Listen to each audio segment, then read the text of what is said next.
Hola, ¿qué tal amigos? Bienvenidos a un episodio más de la Biblia bajo los lentes. En este estudio que estamos haciendo sobre eh, profecías de la Biblia hebrea, en especial profecías que tienen que ver con el tema del exilio y la restauración del exilio, porque claro, hemos ido descubierto que el tema del exilio es un tema central en la Biblia hebrea. De hecho, es un tema que va organizando todos los otros temas. Y hoy día, sin embargo, no vamos a estudiar ninguna profecía de la Torá. De hecho, no vamos a estudiar ningún texto que sea que tenga formato de profecía. Lo que vamos a estudiar hoy día es una oración. Y no vamos a ir al libro de Salmos. Vamos a estudiar la oración con que el rey Salomón inauguró el templo que él construyó en Jerusalén, el primer templo. Así es que, sin más, los invito a que vayamos al primer libro de los Reyes, en el capítulo 8, versículo 27. Nosotros no vamos a estudiar la oración completa de Salomón, la vamos a estudiar casi completa, nos van a faltar solamente los primeros versos, los versos introductorios, pero el resto lo vamos a estudiar entero.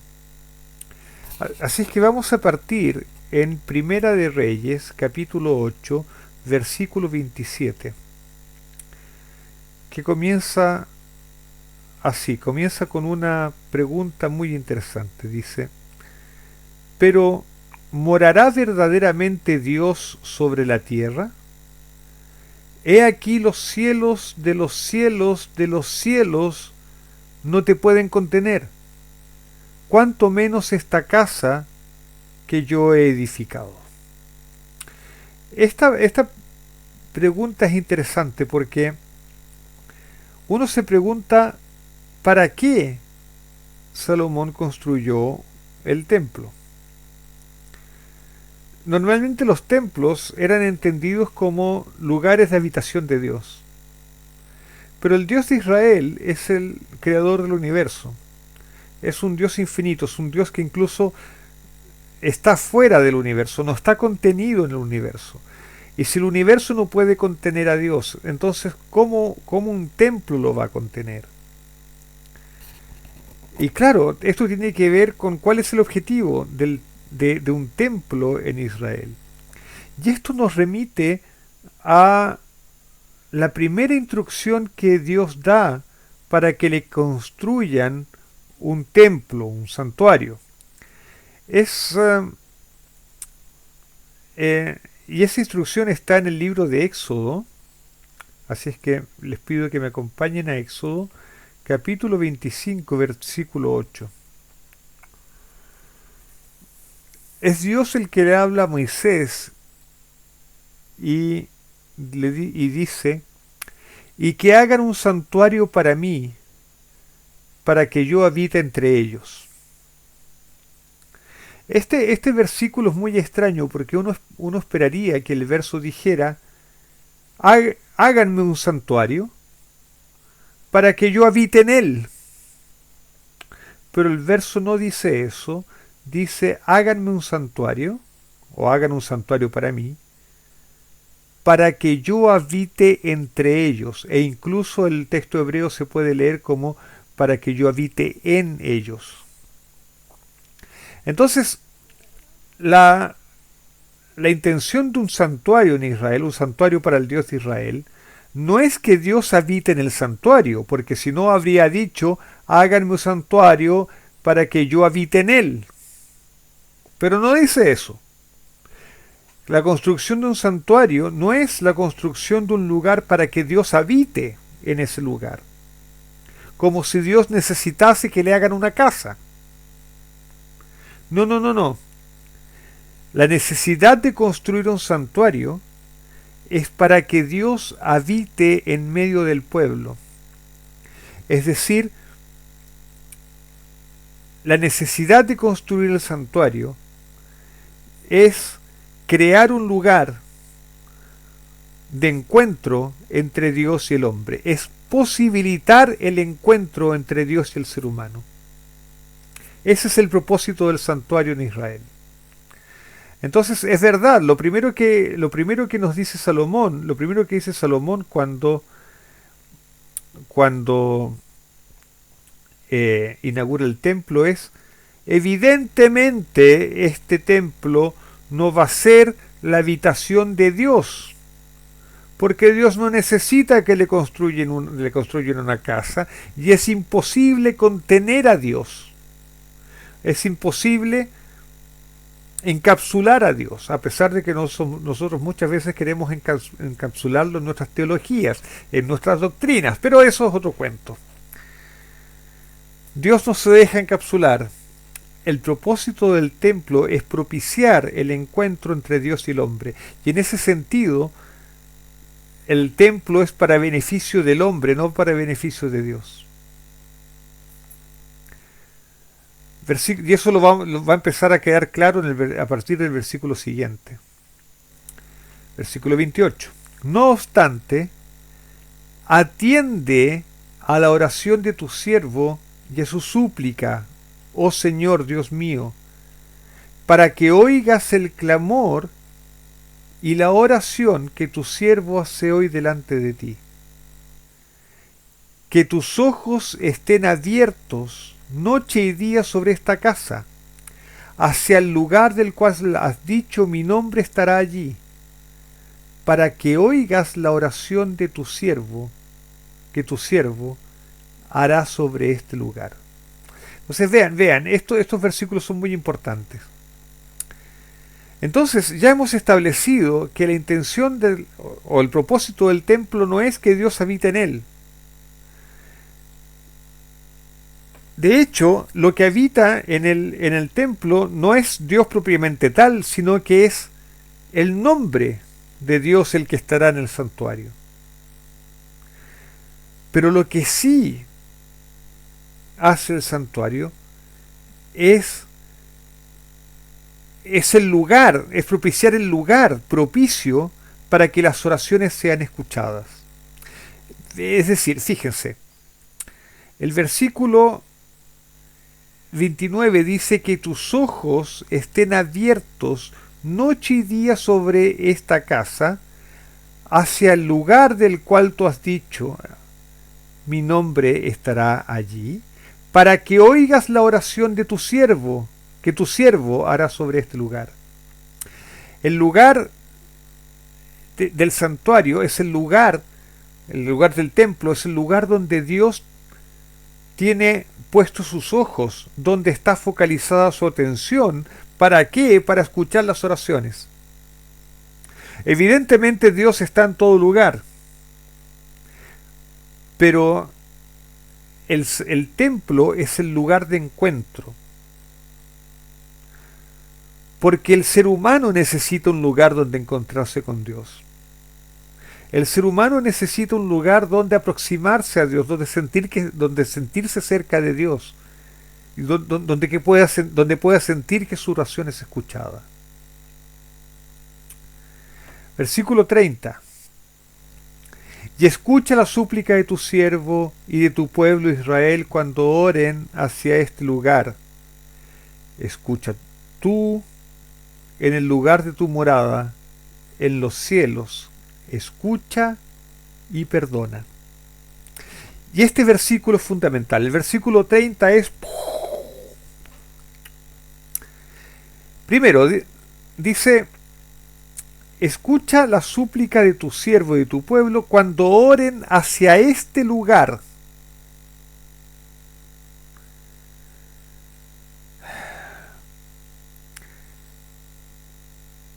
Esta es la razón por la que el pueblo judío tiene la costumbre de orar, incluso en las sinagogas se hace así, de orar orientado hacia la dirección de Jerusalén, en dirección a Jerusalén. De hecho, las sinagogas están orientadas, están hechas de tal manera que el lugar donde está guardada la Torá esté hacia el este, aquí en Occidente, de tal forma que cuando uno ora en dirección hacia Jerusalén. Porque Salomón enseñó, ¿no es cierto?, cuando oren hacia este lugar.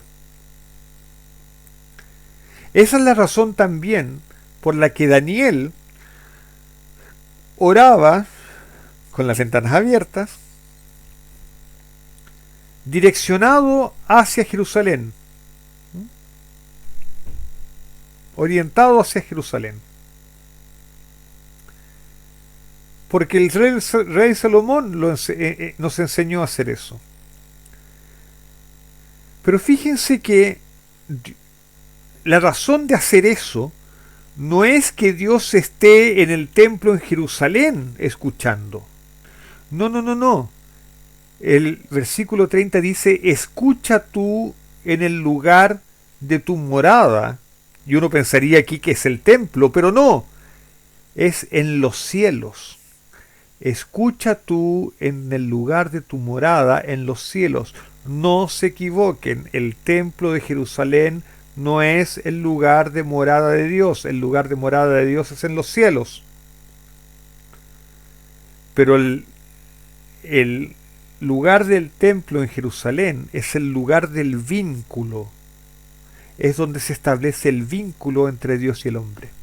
Entonces, orar volcados o orientados hacia Jerusalén es orar en dirección hacia donde está el vínculo entre Dios y el hombre, el ser humano.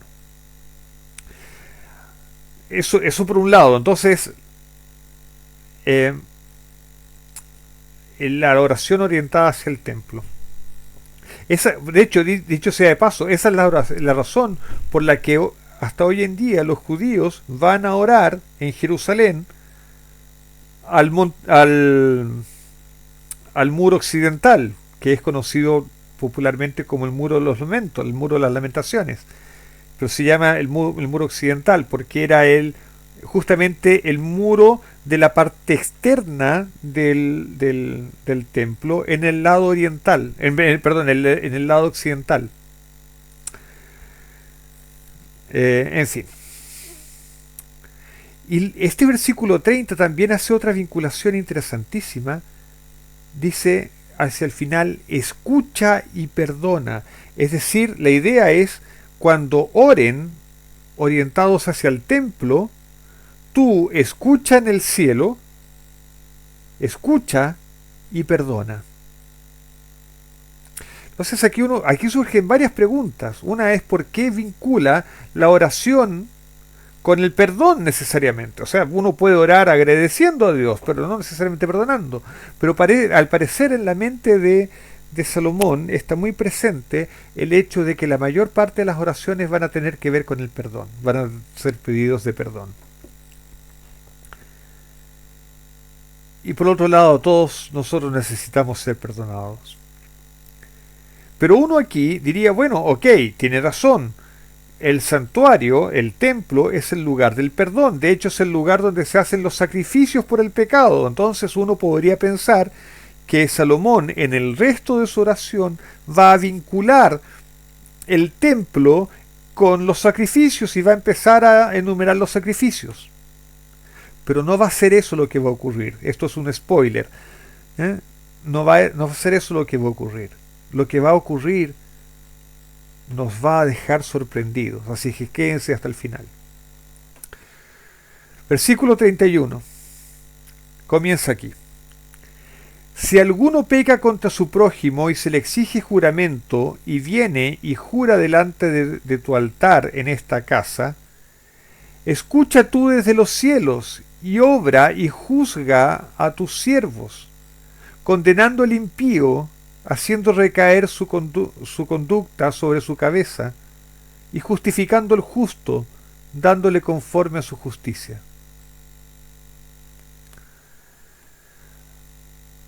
Aquí se trata de dos personas que tienen un conflicto y van al templo. ¿Por qué? Porque el templo actuaba también como casa de justicia, como tribunal. De hecho, los sacerdotes del templo actuaban como la Corte Suprema. Entonces, la oración de Salomón es que justamente en el templo exista la justicia de verdad, y la justicia de verdad supone eh, restablecer al inocente y condenar al culpable. Y de esa manera reparar el daño que ha sido hecho.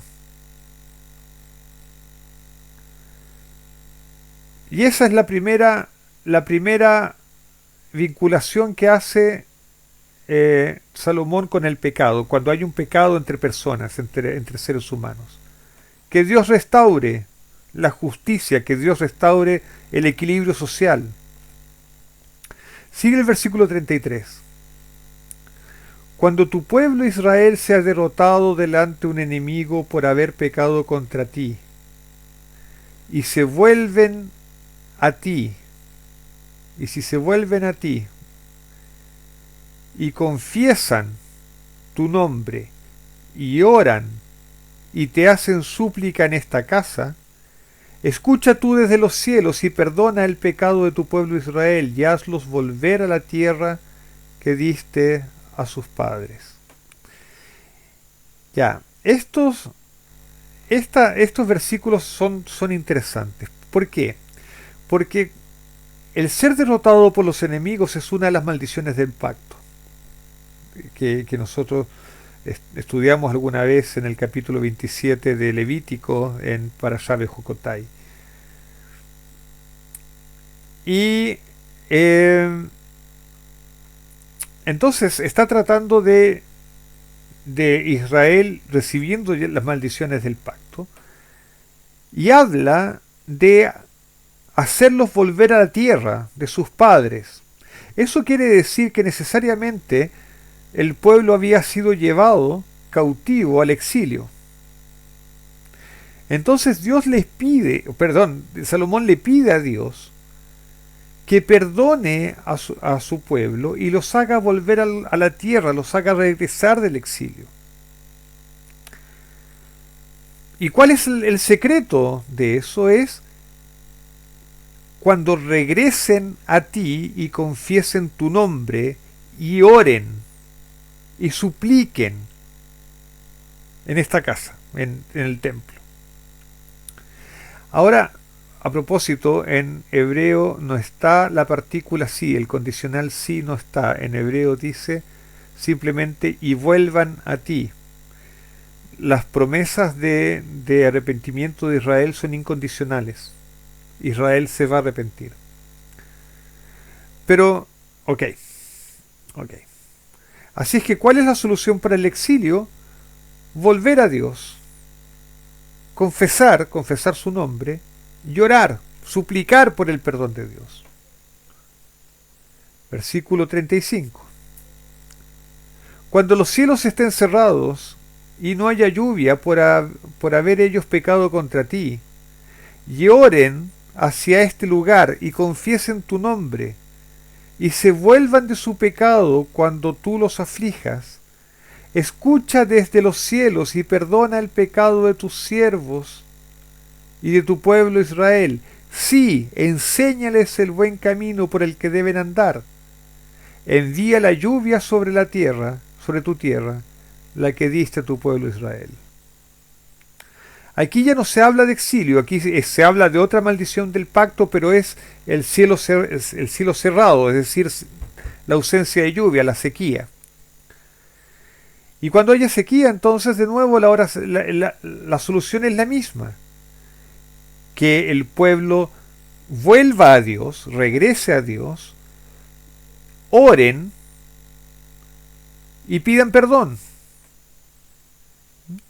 Y el pedido es que Dios los perdone.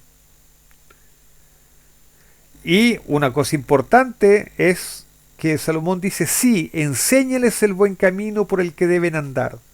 Es decir, el volver a Dios implica necesariamente volver a andar por los caminos de Dios.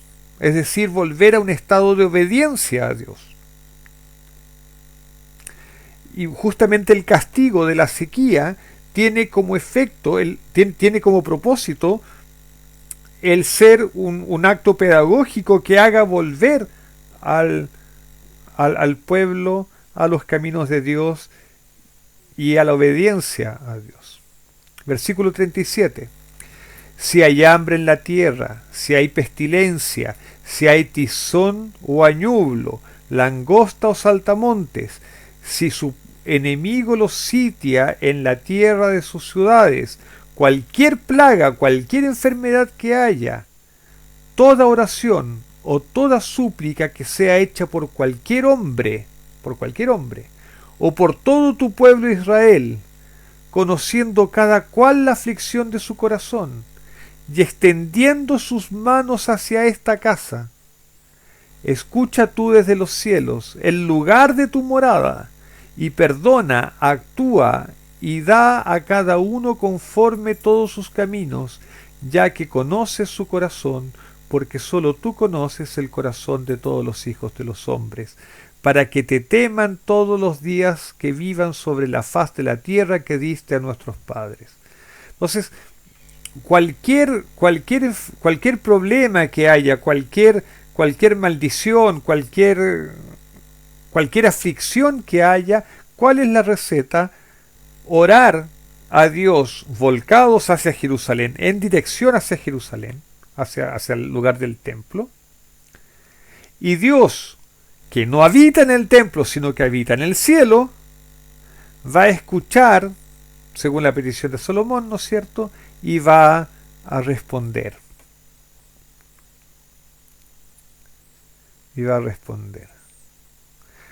Así es que Salomón está sistemáticamente analizando todos los casos posibles de aflicciones que pueda sufrir el pueblo, y la solución siempre es la misma: orar en dirección al templo para que Dios escuche, y en actitud de regresar a Dios, por supuesto.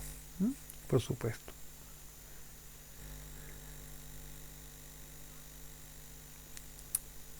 Pero el versículo 41 y siguientes a mí me llenan de emoción. Dice así: también en cuanto al extranjero que no es de tu pueblo Israel, cuando venga de una tierra lejana a causa de tu nombre, porque oirán de tu gran nombre, de tu mano poderosa y de tu brazo extendido, y venga a orar a esta casa, escucha tú desde los cielos el lugar de tu morada, y haz conforme a todo lo que el extranjero te pida, para que todos los pueblos de la tierra conozcan tu nombre, para que te teman como te teme tu pueblo Israel, para que sepan que tu nombre es invocado sobre esta casa que he edificado. Salomón no está preocupado solamente con Israel. Salomón es inclusivo. Salomón está preocupado con los demás pueblos también, porque Dios está preocupado con los demás pueblos también. Y aquel que no pertenece a Israel también puede, pero que ha escuchado hablar de Dios, también puede ir al templo, dirigirse hacia el templo de Dios, y hacer su petición. Y Salomón dice: escúchalo. Y mira, si esto es, dice, y haz conforme a todo lo que el extranjero te pida. Salomón le está pidiendo a Dios un cheque en blanco en favor de los extranjeros. Esto es mucho más de lo que pide Salomón para Israel. Salomón pide un cheque en blanco para el extranjero. ¿Para qué? Para que el extranjero conozca a Dios. Y aquí yo me hago hartas preguntas, y aquí yo creo que hay harto paño que cortar. Primero, la religión de la Biblia, la religión de la Biblia hebrea en particular, incluso el judaísmo, no es una religión exclusivista, no es una religión para los que son del club solamente, es una religión en que no se monopoliza a Dios, sino que se entiende que Dios es el Dios de toda la humanidad y que Dios es accesible a toda la humanidad. De hecho, la preocupación, lo que quiere Salomón es que todas las naciones conozcan a Dios. De hecho, los profetas de Israel nos van a decir en las profecías mesiánicas, y espero dentro de poco iniciar una serie de estudios sobre profecías mesiánicas, los profetas de Israel prevén que finalmente la tierra se va a llenar del conocimiento de Dios. Todas las naciones van a conocer a Dios y todas las naciones se van a orientar hacia Dios. Y la gloria de Dios va a llenar toda la tierra. Así es que Salomón ora especialmente por los extranjeros que vayan conociendo a Dios. Y la mayor parte de nosotros es extranjero a Israel. No somos parte de la descendencia de Abraham. Pero hemos conocido a Dios, hemos oído hablar de Dios. Y nos hemos acercado y hemos orado a Dios. Y ciertamente Dios nos ha escuchado tantas veces. Pero por otro lado, nosotros de alguna manera nos hemos unido a Dios y aunque sea de manera adoptiva, espiritualmente, si estamos vinculados, somos parte del pueblo de Dios. Pero hay otras personas que nosotros podríamos considerar extranjeras, personas que han escuchado de Dios muy, muy de lejos, muy de oídas solamente, que no tienen un conocimiento claro de Dios, que no son de nuestro club, no son de nuestra teología, no adoran como nosotros. Y la pregunta es si nosotros estaríamos dispuestos a ser como Salomón y a pedirles a Dios que les dé un cheque en blanco a ellos también. Que nosotros interceder y decirle a Dios, escucha las oraciones de aquellas personas que solamente han escuchado hablar de ti, no te conocen todavía, no son parte de tu pueblo todavía, pero te están buscando. Escucha las oraciones de ellos y atiende y haz conforme a todo lo que te pidan. A veces nosotros miramos mal a las personas porque no creen como nosotros, porque no adoran como nosotros, porque no tienen nuestras costumbres. Y Salomón está orando poderosamente, dándole un cheque en blanco a la gente que no era de su religión, que no tenía las costumbres de él, que no tenía la cultura de él, que no hablaban su idioma, que eran muy distintos a él. Y yo me pregunto si podemos ser como Salomón también.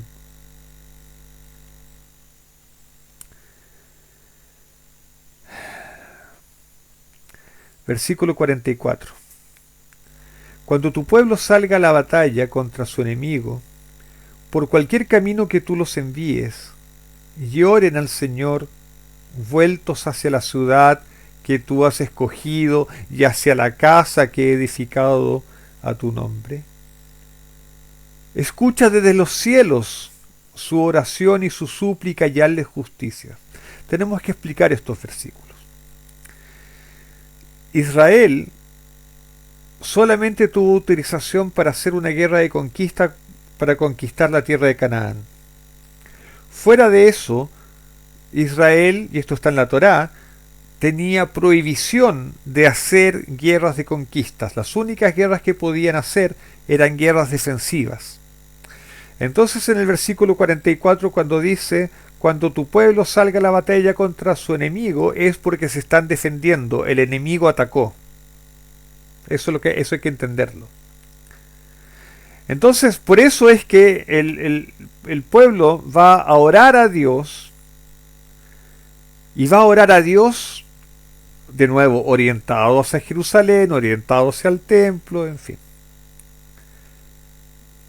Y la súplica de Salomón es, hazles justicia. ¿Por qué hazles justicia? Porque ellos han sido atacados por los enemigos. Se están defendiendo. Y de hecho la palabra justicia que aparece aquí es la palabra justicia del tipo de justicia que hacen los jueces. Es decir, judicialmente reivindica a tu pueblo. Esto es paralelo a lo que sucedía con las dos personas que estaban en conflicto y van al templo, ¿no? Para que Dios haga justicia también. Haz justicia y rescata a tu pueblo, rescátalo de sus enemigos, hazle justicia. Pero el versículo 46 es interesante. Del 46 en adelante, lo vamos a leer todo enseguida y después vamos a comentar.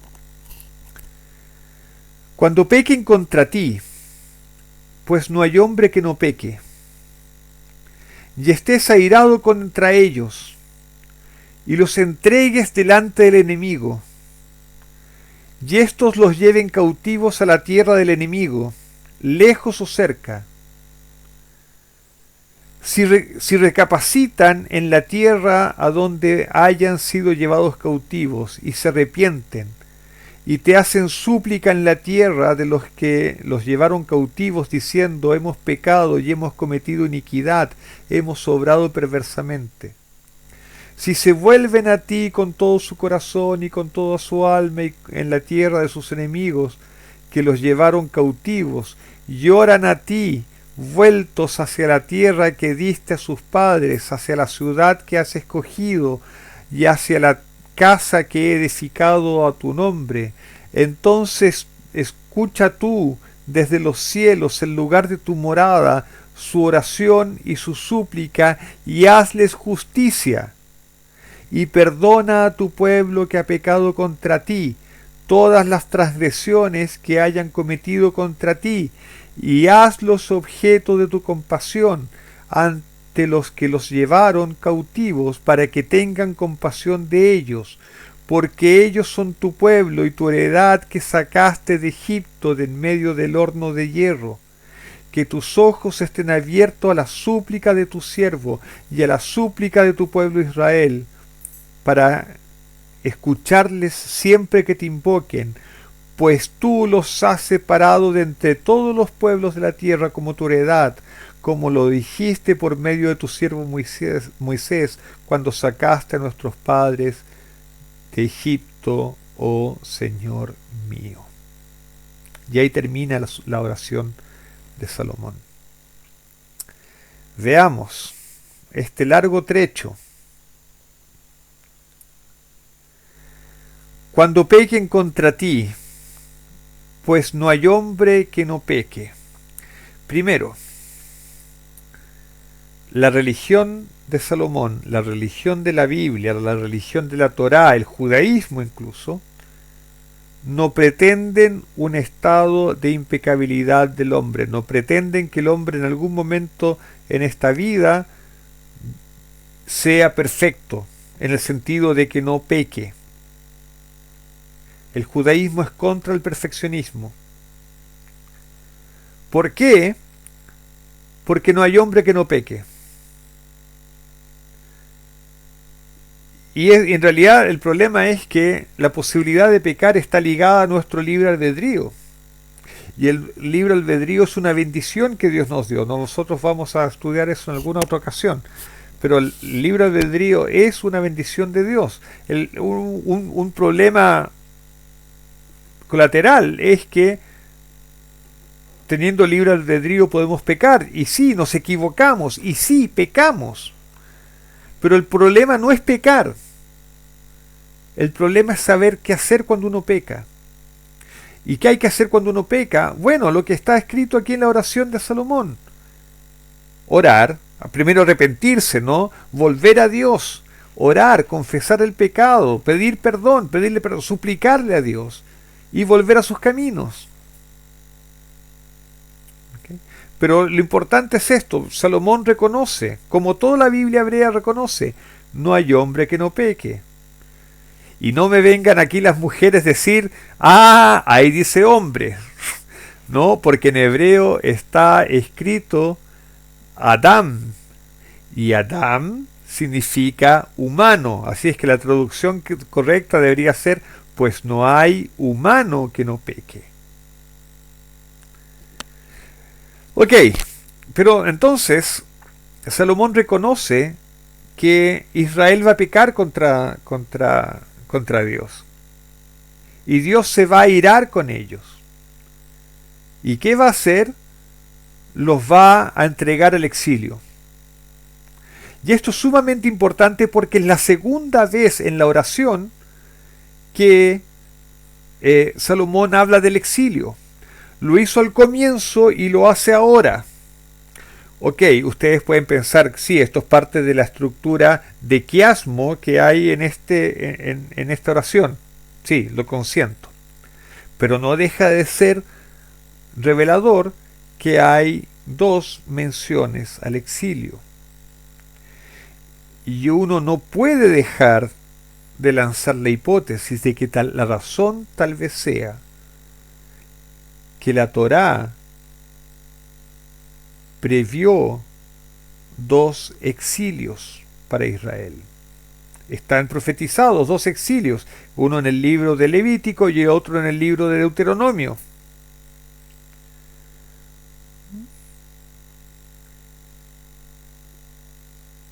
Y en Parashat de Jucotai y en Parashat Kitavó. Y Salomón sabía de eso.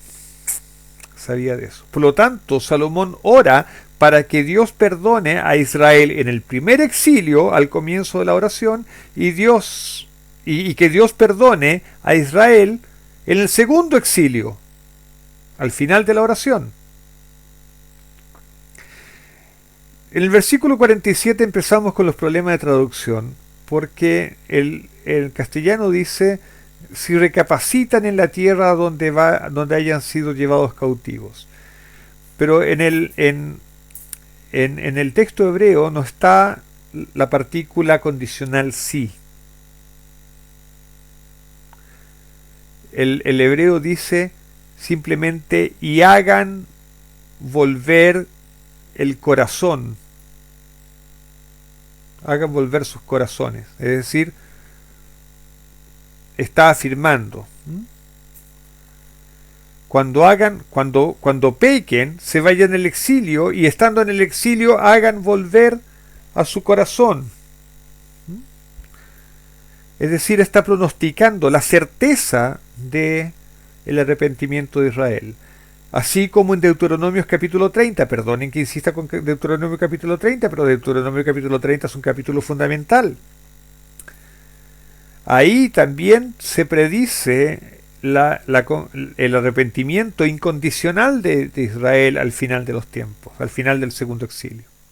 Y aquí también. Entonces, Salomón indica incluso qué es lo que tiene que decir el pueblo. Tiene que reconocer que han pecado, que han cometido iniquidad, que han obrado perversamente. Y tienen que volver su corazón, tienen que volver a Dios con todo su corazón. Eso es lo que se llama teshuvá, regreso a Dios. Y todos los rabinos del mundo están diciendo constantemente, Israel tiene que hacer teshuvá para que se acabe el segundo exilio. En fin, ese es otro tema. A propósito, estas frases del versículo 47, ustedes las van a encontrar, por ejemplo, en la oración de Daniel, en el capítulo 9 del libro de Daniel. ¿Por qué? Porque Daniel también oró en el primer exilio, ¿no? Para que el primer exilio se acabara, y Daniel conocía la oración de Salomón, por lo tanto no es extraño encontrar estos elementos en la oración de Daniel. Y también entonces Salomón pide que Israel sea perdonado en el segundo exilio y sea restaurado y Dios les haga justicia. ¿Y qué significa y de nuevo la justicia que hacen los jueces? ¿Y qué significa hacer justicia? Significa liberar a Israel de sus enemigos. Y esto es muy importante entenderlo, porque en todas las profecías, sobre todo las profecías que tienen que ver con exilio, Deuteronomio capítulo 32, por ejemplo, o las profecías de Daniel, juzgar al pueblo siempre es reivindicar al pueblo y condenar a los enemigos del pueblo de Dios. Siempre es así. De hecho, comienza siendo así con Egipto. Dios dice que Él sacó al pueblo de Israel de Egipto con grandes juicios, con grandes maravillas y grandes juicios. Pero ese es otro tema que podemos explorar más adelante. El juicio son los actos de liberación de Dios en favor de su pueblo y condenando a los enemigos de Dios y a los enemigos del pueblo. Ok, pero eso se está haciendo demasiado largo y ustedes se están aburriendo. Lo interesante de esta oración es lo que no dice. Porque Salomón vinculó todo este tiempo el templo con el perdón de los pecados, pero en ningún momento mencionó los sacrificios. Y en ningún momento aparecen los sacrificios y el derramamiento de sangre como condición para el perdón de Dios. Lo único que se espera de una persona o del pueblo para que Dios lo perdone es que se arrepienta, regrese a Dios, ore, confiese su pecado, pida perdón, suplique y vuelva a los caminos de Dios. Y lo que asegura Salomón es que Dios va a perdonar. Y esta oración fue aceptada por Dios. Así es que Dios aceptó perdonar a los que oren a Dios con arrepentimiento, orientados hacia el templo. Aceptó escuchar las oraciones de los extranjeros y en ningún momento está colocado como condición el sacrificio y el derramamiento de sangre. De hecho, esto es consistente, aunque no parezca, es consistente con el libro de Levíticos, porque en el propio libro de Levíticos los tipos de pecados que podían ser expiados por sacrificio de animales eran muy pocos. Son solamente los pecados involuntarios, los pecados por ignorancia, por ejemplo, y los pecados de culpa, es decir, cuando alguien hace algo malo, sin testigo, nadie lo descubrió, nada, pero él siente culpa, se arrepiente y quiere reparar el hecho, entonces va al tribunal de justicia, repara lo que tiene que reparar y lleva un sacrificio. Pero todo lo demás en la Torá se resuelve sin sacrificios. Así es que no hay inconsistencia con Levítico en realidad. Pero esta teología del perdón desvinculado de los sacrificios y el derramamiento de sangre es la teología que encontramos en David, en los Salmos, en el Salmo 51, por ejemplo. Lean el Salmo 51, se van a dar cuenta que David describe el perdón de Dios sin necesidad de sacrificio, sin necesidad de derramamiento de sangre, y lo que realmente Dios quiere es un corazón contrito, un corazón arrepentido. Y que Dios no va a ser indiferente delante de un corazón arrepentido. Eso está en el libro de Miqueas, por ejemplo. Está en el profeta Isaías. Esta es la teología de David, de Salomón y de los profetas. Así es que eso es extremadamente importante. Extremadamente importante. Pero por sobre todo debería quedar el mensaje de la disposición de Dios a aceptar al ser humano. Dios, este Dios que no cabe en una casa porque ni siquiera cabe en el universo, está dispuesto a aceptarte a ti y a mí. Y lo único que quiere es que nos relacionemos con Él y que volvamos a Él y que andemos por sus caminos. Y estoy seguro que al vincularnos con Dios, a orarle a Dios, al relacionarnos con Él, nuestras oraciones serán respondidas, tendrán respuesta. Y una consecuencia de esas oraciones, una de tantas consecuencias, es que nos darán la paz del sábado. Y eso es lo que yo les deseo a todos ustedes ahora, la paz del sábado, que tengamos todos un Shabbat Shalom con la bendición de Dios, teniendo la certeza de que Dios escucha nuestras oraciones y las responde. Chao, nos vemos.